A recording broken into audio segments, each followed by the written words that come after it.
एक शाम रेलवे की पटरी पर दो अलग अलग ताकतें आमने सामने खड़ी थीं। एक तरफ लाल चमकता हुआ बड़ा और मजबूत रेड हल्क मैन था। उसका वही फिक्स चेहरा और वही रेड बॉडी जिसे सारी कौम पहचानती थी। दूसरी तरफ काला धुआं उठता हुआ ब्लैक शैतान था, जिसकी लाल आंखें और साए जैसा शरीर हमेशा एक जैसा डर फैलाता था। शैतान हंसकर बोला, मैं इस कौम को भटकाऊंगा, उन्हें गलत रास्ते पर ले जाऊंगा। मैं जहर, नशा और बर्बादी उगाकर इन्हें खत्म कर दूंगा। हल्क मैन ने गहरी सांस ली और बोला, मैं अपनी कौम की सेवा करूंगा, मैं इनके लिए भलाई, बरकत और उम्मीद उगाऊंगा। शैतान ने जमीन को छुआ और उसके काले पैरों के नीचे से नशे, शराब और जहर जैसे पौधे उगने लगे।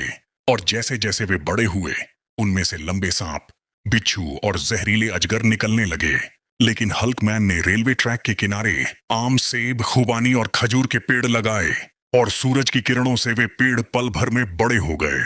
जब फल तोड़े गए तो आम के अंदर सोना निकला, सेब के अंदर हीरे चमके और खुबानी में से कीमती जवाहरात निकल पड़े।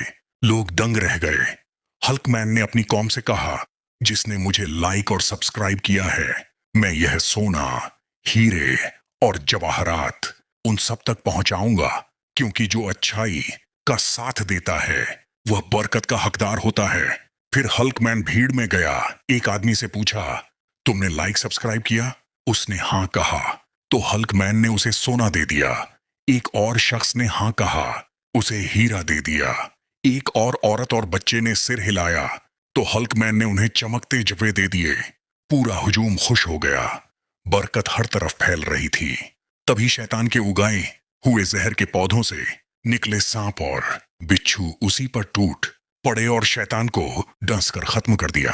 हल्क मैन ने आसमान की ओर देखकर कहा, ईमान की ताकत हमेशा जीतती है, बुराई कभी नहीं टिकती।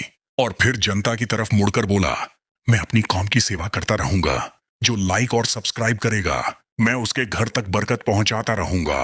और हल्क मैन रेलवे ट्रैक पर आगे बढ़ता रहा, अपनी कौम के लिए और भलाई बोने के लिए।